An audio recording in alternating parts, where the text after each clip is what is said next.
혹시 지난주에 말씀 기억나십니까? 제가 행복에 관한 연구 두 번째 하면서 다른 것은 다 잊으시더라도 두 가지 이미지, 사진은 기억하라 말씀을 드렸는데 기억이 나십니까? 무슨 소리요? 이렇게 하시는 분들이 있을 수 있는데 영정사진을 하나 보여드렸죠. 제 영정사진을 보여드리면서 그와 같이 썩어질 것에 의지하지 말고 내 안에 살아계신 그 질문으로 인한 신성한 성품, 왕관을 쓴 모습도 보여드렸죠. 보배롭고 거룩한 존재로서의 그 품격을 우리 주님이 성령 충만함으로 여러분에게 주실 텐데 그것들을 훈련받으시고 교육받으셔서 그 왕의 자리, 여러분의 삶의 자리를 거룩하게 만드시고 보배롭게 만드시고 행복하게 만드신 여러분 되시길 바랍니다. 그럼에도 불구하고 우리 삶에 다가오는 그 현실의 벽 앞에서 목사님 사는 것이 너무 힘들어요. 책 제목에도 있는데요. 그렇게 말씀하시는 분들이 있을 수 있습니다. 그래서 오늘은요 부록과 같은 말씀, 행복, 주님이 정말로 우리가 행복하길 원하시는데 이 행복을 어떻게 하면 실천할 수 있는 마음가짐을 가질 수 있는가. 그래서 말씀의 제목을 한번 따라해 주시기를 바랍니다. 행복 실천법. 행복 실천법. 네, 그거를 여러분과 세 가지로 말씀을 드리겠습니다. 첫 번째 행복 실천법인데요. 오늘 본문은요, 천국에 관한 세 가지 비유를 얘기하고 있습니다. 뭐에 관한 비유요? 천국에 관한 비유. 천국이라고 하면 여러분이 이제 우리가 죽으면 가는 곳이라고 그렇게 단편적으로 오해할 수가 있는데요. 우리 주님이 십자가 사건을 통해 천국을 시작하셨습니다. 그래서 우리의 신앙 여정은요 이미 천국을 시작해서 가는 거예요. 그리고 그 천국의 완성이 그 주님이 오시는 그 재림의 신앙을 통한 왕노릇할 수 있는 주님이 부르신 저 천성에 있는 것입니다. 그래서 우리의 신앙 여정 자체가 천국을 지금 살아가고 있는 것이거든요. 거기에 대한 비유를 우리 세 가지로 하고 있는데 그 첫 번째 비유가 44절에 나옵니다. 우리 44절 말씀 같이 한번 합독해 보겠습니다. 시작. 천국은 마치 밭에 감추인 보화와 같으니 사람이 이를 발견한 후 숨겨두고 기뻐하며 돌아가서 자기의 소유를 다 팔아 그 밭을 사느니라. 아멘. 자, 여러분 무엇이 이 밭에 감추인 보화와 같다고 얘기를 하고 있습니까? 천국이죠. 우리의 신앙 여정, 우리의 신앙생활의 여정과 주님이 부르시는 그 천성 다 합쳐서 그 천국이 밭에 감추인 보화와 같다라고 얘기를 하고 있습니다. 그러면 성도 여러분, 여기서 핵심 내용이 무엇일까요? 오늘 이 44절에 핵심 내용이 있습니다. 밭에 감추인 보화와 같으니 사람이 이를 발견한 후 숨겨두고 기뻐하며 돌아가서 자기의 소유를 다 팔아 그 밭을 사느니라. 이렇게 되어 있습니다. 뭘까요? 제일 중요한 핵심 구절이 뭘까요? 이 비유에서 말하고자 하는 그 천국에 관한 우리가 이 길을 따를 때 진정으로 행복할 수 있는 그러한 마음가짐과 실천법, 그게 뭘까요? 생각해 보세요. 누군가가 어느 밭에 보물이 있는 것을 우연히 발견을 했습니다. 그럼 정상적인 방법으로는 어떻게 해야 되냐면 그걸 몰래 그 밭에 감추인 보화를 가져가면 절도죄. 그렇죠, 여러분? 가지면 안 됩니다. 들키지만 않으면 되지만 걸리면 안 돼요. 그래서 정상적인 방법은 어떻게 해야 되느냐? 어떻게 해야 됩니까? 그 밭을 사면 되는 거죠. 그래서 우리는 이 비유를 생각할 때 재산을 다 팔아가지고 사야 된다. 여기에 초점을 맞출 수가 있는데 제가 이 비유의 포인트를 묵상하다가 어디에 더 강조를 둬야 되는가 봤더니 어디냐면 밭에 감추인 보화입니다. 금반지, 귀금속 이런 거는 어디다 둬야 됩니까? 은밀한 금고나 사람들이 모르는 곳에 두어야 되죠. 근데 그 값진 보화가 어디에 있다고요? 그냥 밭에 숨겨져 있다는 것입니다. 그게 시크릿, 비밀이라기보다는요 미스테리, 신비라는 얘기라고 좀 더 이 성경적인 의미는 언어상에 가깝다는 겁니다. 무슨 말씀이냐면요, 여러분, 지금 보아가 밭에 있는데 많은 다른 사람들은 보지 못하고 있습니다. 천국, 하나님 나라의 우리의 삶이 우리가 기대하는 모습과 방법과는 많이 다르기 때문에 사람들이 잘 모른다는 것입니다. 그런데 이것을 아는 자가 보물이 거기 있는 것을 알고 모든 것을 팔아 그것을 샀다는 겁니다. 그게 미스테리고 그게 신비라는 것입니다. 우리가 무엇을 팔아가지고 그것을 지금 사고 있나요? 시간을, 그리고 돈을, 그리고 그 열정을 우리가 쏟아서 지금 하나님 앞에 예배도 드리고 그 천국의 신앙 여정을 가고 있는 것 아니겠습니까? 근데 그것 때문에, 이 예수님 믿는 것 때문에 얼마나 바보같이 취급을 당하고 있느냐는 겁니다. 별 만만한 자들이 다 우리를 괄시하고 우습게 여기지 않습니까? 그렇지 않습니까? 허접하고 버려진 땅을 왜 사냐? 너 진짜 미쳤구나. 그렇게 무시하고 있지 않습니까? 그게 이 땅의 현실이라는 거예요.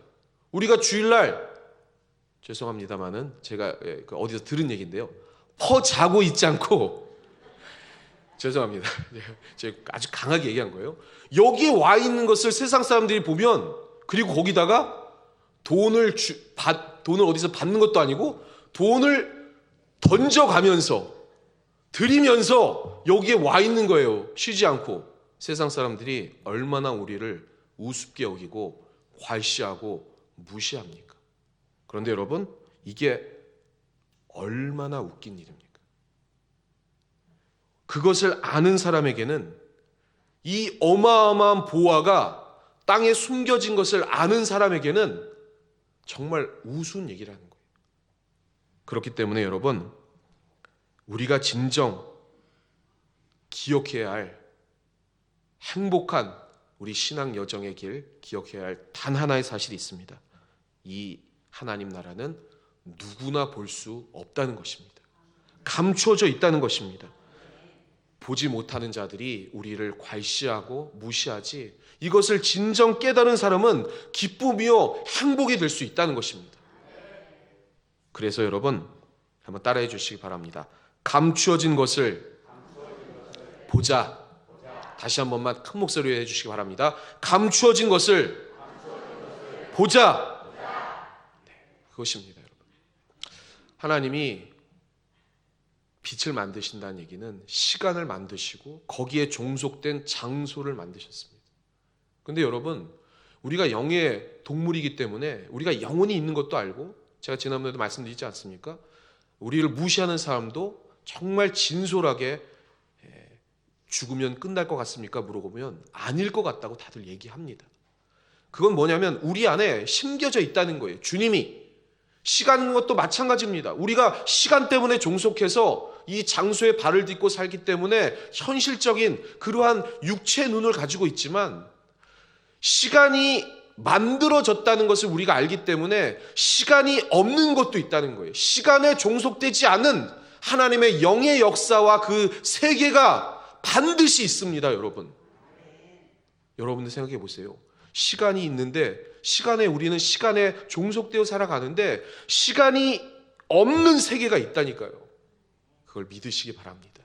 그게 감추어져 있어서 세상 사람들은 우리를 괄시하지만 우리는 영의 눈을 들어보면 반드시 그 감추어진 보화 때문에 기뻐하고 행복할 수 있는 신앙생활의 여정을 시작할 수 있다는 것입니다. 그 감추어진 것을 보는 여러분 되시기를 주님의 이름으로 축원합니다. 아멘. 두 번째 행복 실천법인데요, 두 번째 비유에 나와 있습니다. 우리 마태복음 13장 46절에 두 번째 비유가 나오거든요. 우리 같이 한번 46절 말씀 합독해 보겠습니다. 시작.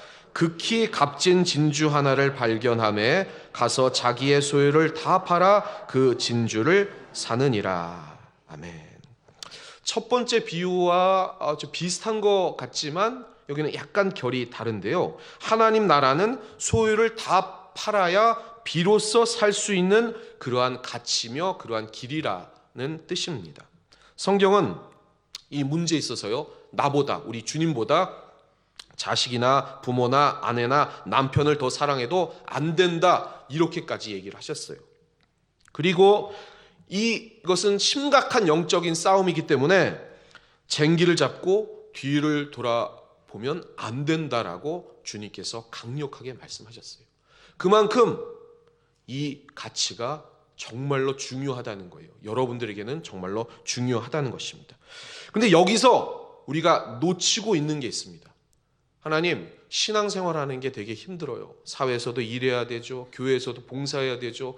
또 이것저것 헌신해야 되죠. 이런 것들이 저에게는 지금 너무 버겁습니다. 세상 사는 것도 너무 힘들어요. 이렇게 말씀하신 분이 당연히 그러실 수 있습니다. 그런데요, 오늘 잘 보시기 바랍니다. 하나님 나라를 위해서 우리가 세상 사람들처럼 사는 것이 아니라 세상 사람들과 똑같은 그 삶도 살고 신앙생활도 하기에 버거운 이 현실에 우리는 봉사하고 희생한다고 생각을 합니다. 헌신한다고 생각을 합니다. 그런데 그 봉사나 헌신은 진짜 희생과 봉사가 아니라는 것입니다. 이게 무슨 말이냐? 다시 말하면 그 값진 것을 위한 당연한, 한번 따라해 주시기 바랍니다. 대가. 여러분 생각해 보십시오. 진주 장사가 있어요. 이 사람은 진주를 팔아서 살아가는 사람이에요. 그런데 자기가 가진 많은 진주들이 있는데 어느 날 가보니까 아무도 모르는 아주 고귀한 진주를 발견했어요. 근데 이 가치를 다른 사람들은 몰라요. 그래서 자기가 있는 것들을 다 팔아서 그 진주를 샀단 말이에요.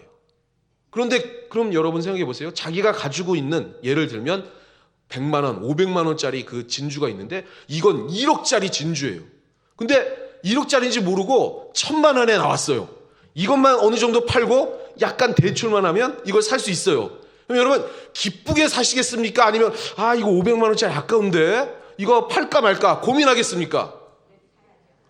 기쁘게 사겠어요? 아니면 고민하고 사겠어요? 얼렁 사야죠. 1억 원인데. 사기 아니고 진짜 1억 원이에요. 제가 지난번 인터넷을 조사하다 보니까 필리핀에 진주돌이라는 어떤 그게 있더라고요. 어떤 사람이 이 바닷가에 천막에 집을 짓고 사는데 항상 그 이 돌 이렇게 배부 잣대요. 근데 그게 옛날 조상부터 내려온 흙돌이에요. 근데 나중에 이 사람이 죽고 이거를 어떻게 좀 신기하게 생겼네 하고 감정을 했더니 그게 진주돌이었던 거예요. 어마어마한 가치가 있는. 그 사람은 그걸 모르고 베개만 베고 자고 죽은 거예요. 팔면 엄청나게 잘 살았을 텐데. 그래서 그게 지금은 주인이 없기 때문에 무슨 박물관에 이렇게 비치돼 있다는 기사를 봤습니다. 여러분이라면 그 가치를 알면 모든 걸 팔아서 사겠습니까? 안 사겠습니까? 기쁨으로 사겠습니까? 아니면 아쉬워서 사겠습니까? 기쁨으로 한다는 거예요. 우리가 그 가치를 알면, 이 지금 신앙생활하고 있는 이 가치를 알면, 성전에서 청소하고 있는 것이 하나님 앞에 얼마나 상급인지를 알면, 우리가 전화 한 통을 통해서 쓰러진 영혼을 위로해서 전화하는 것이 얼마나 영적으로 축복인지를 알면 우리는 당연히 기쁘게 그거를 한다는 거예요. 그걸 모르니까 힘들고 짐이 되고 너무 힘든데 라고 할 수밖에 없는 거지. 진짜 하나님께서 말씀하신 그 영의 가치와 영의 눈으로 우리 주님이 말씀하신 이게 얼마나 소중한지 아느냐, 너희들 천국에 얼마나 큰 상금이지 않느냐, 이렇게 지금 말씀하고 계시다는 거예요. 그래서 오늘 이 자리에 나와 있는 자체가 여러분의 시간, 여러분의 목숨이라고 말씀드렸죠. 여러분의 시간은 목숨입니다. 그 목숨을 들여 이 예배 자리에 나와서 하나님의 은혜를 입는 이것이 하늘에 얼마나 큰 상급인지를 기쁘게 아시고 발견하시고 그리고 그것을 깨달으시는 여러분 되시기를 주님의 이름으로 축원합니다. 축원합니다. 그래서 우리 한번 같이 한번 따라해 주시기 바랍니다. 당연한 대가를 지불하자. 당연히 대가를 지불하는 겁니다. 우리의 봉사와 헌신과 그리고 주일 예배를 드리는 이것이 그냥 내가 뭔가 이제 해드려야지 하나님 앞에, 이게 아니고 기쁨의 당연한 대가를 지불하고 하늘의 큰 상급을 받는 것임을 기억하시기를 주님의 이름으로 축원합니다. 마지막 세 번째 행복의 실천법인데요, 우리의 행복 실천법 세 번째 비유에 나와 있습니다. 이 세 번째 비유를 보면은요, 물고기를 모으는 비유, 그물의 비유입니다. 그래서 그물에 좋은 것은 그릇에 담고, 그리고 나쁜 못된 것은 버린다고 47절 48절에 설명을 하고 있고, 그리고 49절 50절에 이렇게 주님께서 말씀해 주셨습니다. 우리 49절 50절 말씀 같이 한번 합독해 보겠습니다. 시작. 세상 끝에도 이러하리라. 천사들이 와서 의인 중에서 악인을 갈라내어 풀무불에 던져 넣으리니 거기서 울며 이를 갈리라. 고기잡이 그물에 이 고기만 골라서 잡을 수는 없지 않습니까? 그곳에 그 그물망 안에 끄집어내 보면 사이다병도 있고 쓰레기도 있고, 그런 것들은 다 내버리고 고기만 따로 그릇에 담아서 귀하게 보관한다라는 비유입니다. 지금 예수님께서 그 십자가에서 이루신 이 천국의 시작입니다. 아직 주님이 재림에 오지 않으셨기에 완성되지 않은 이 천국의 시작점은 무조건 오십시오 하는 초청의 때예요. 초청의 때입니다. 그래서 교회 안에도 죄송하지만 하나님 자녀만 있는 것은 아니란 얘기예요. 아멘입니까? 이건 제 얘기가 아니고 마태복음 7장 21절에 이렇게 기록하고 있습니다. 나더러 주여 주여 하는 자마다 다 천국에 들어갈 것이 아니요 다만 하늘에 계신 내 아버지의 뜻대로 행하는 자야만 들어가리라, 이렇게 돼 있어요. 사랑하는 우리, 정말 사랑하는 우리 신안산 성도 여러분, 주님 아버지의 뜻대로 지금 행하고 계십니까? 아멘이 적으시네. 여러분은 다 하늘나라 천국에 들어갈 줄 믿습니다. 그런 믿음 갖고 사셔야죠. 그러나 한편으로는 조금 걸리는 부분이 있잖아요. 내가 지금 아버지의 뜻대로 행하고 있는가. 심지어 지금 사역하고 있는 우리 목회자에게도 주님은 경고하셨어요. 그 뒤에 22절에 이렇게 돼 있습니다. 그날에 많은 사람이 나더러 이르되 주여 주여 우리가 주의 이름으로 선지자 노릇을 하며 주의 이름으로 귀신을 쫓아내며 주의 이름으로 많은 권능을 행하지 아니하였나이까, 이렇게 얘기했을 때 주님이 말씀하셨어요. 그때에 내가 그들에게 밝히 말하되 내가 너희를 도무지 알지 못하니 불법을 행하는 자들아 내게서 떠나가라 하리라. 불법을 행하는 자들아, 불법을 행하는 자들아 내게서 떠나가라. 이거 누구에게 얘기하신 겁니까? 우리 목회자에게 얘기하신 것입니다. 저도 이 말씀에 다시 한번 주님 앞에 겸비하여 무릎을 꿇습니다. 하나님, 제가 불법을 행하지 않습니까? 주님 용서하여 주옵소서. 다시 한번 십자가만을 붙들고 나아가겠습니다. 그것이 우리 주님의 경고라는 것입니다. 그래서 사랑하는 성도 여러분, 중요한 것은요, 은사만이 아니라 은사와 열매가 균형 있게 맺고 있는가를 잘 보셔야 됩니다. 그렇게 주님 앞에 헌신하고 겸비하고 무릎 꿇고, 그리고 오직 십자가만을 붙들고 나가고, 그리고 성령의 인도하심을 우리가 의지해야 된다는 것입니다. 왜냐하면 지금은 하나님 나라의 초청의 때지 심판의 때가 아니기 때문입니다. 그래서 누구나 올 수 있습니다. 그러나 가라지와 알곡 마지막 추수 때 가려진다는 것입니다. 그래서 오늘 본문에 갈라내어 이 단어가 정말 중요합니다. 주님이 반드시 갈라내신다고 말씀해 주셨습니다. 지금은 하나님 나라를 설득하는 때이기 때문에 누가 가라자인지 알곡인지를 모르기에 우리는 최선을 다하여 이 영혼을 설득해 이 자리로 초청하는 것이고, 마지막 심판의 때 주님께서 갈라내 주실 줄 믿습니다. 그러하기에 왜 저런 성도가 잘 먹고 잘 사나? 왜 저런 집사는 저렇게 행동하는데도 하나님께서 가만 두시나? 그렇게 생각하지 마시고 그거 이상할 거 하나도 없는 것입니다. 우리 주님이 마지막 때에 두어라, 내가 마지막에 갈라내어 그들을 심판할 것이다 라고 말씀하셨다는 것입니다. 그래서 우리는 다른 사람, 또 환경, 그리고 다른 것에 집중하지 마시고 오직 이 하늘나라의 길, 천국에 집중하시고 상급에 집중하시는 여러분 되시기를 주님의 이름으로 부탁을 드리겠습니다. 하나님께서는 절대 손해보게 하지 않으시는 분이십니다. 부려먹기 위해서 우리를 이 자리에 부르신 분도 아닙니다. 반드시 모든 것을 철저하게 계산하시고 그리고 우리에게 좋은 것 주시는 것을 증명하시는 이 성찬을 통해서도 우리 아들 예수 그리스도를 던져주신 그 십자가의 사랑으로 증명하신 철저한 사랑의 하나님이시기 때문에, 좋으신 하나님이시기 때문에 주님께서 여러분을 마지막 때에 인정하시고 그 상급대로 계산해 주실 줄 믿습니다. 그것을 기쁘게 행복하게 누리며 천성을 향해 나아가신 여러분 되시기를 주님의 이름으로 축원합니다. 말씀의 결론을 맺겠습니다. 우리 한번 따라해 주시기 바랍니다. 심판의 때를 기다리자. 천국의 여정은 세상과는 다릅니다. 그래서 감춰져 있기 때문에 때로는 우리의 신앙이 욕을 먹을 수 있습니다. 그러나 그것은 우스운 것입니다. 어마어마한 보화가 우리 신앙의 여정에 하늘의 상급으로 쌓아질 것이고, 그것이 당연한 기쁨의 대가요, 그리고 하나님께서 판단하실 문제이기 때문에 오직 다른 환경이나 다른 사람 보지 마시고 십자가만을 바라보시고 상급을 위하여 믿음의 전진 또 전진 하시는 여러분 되시기를 주님의 이름으로 축원합니다. 축원합니다.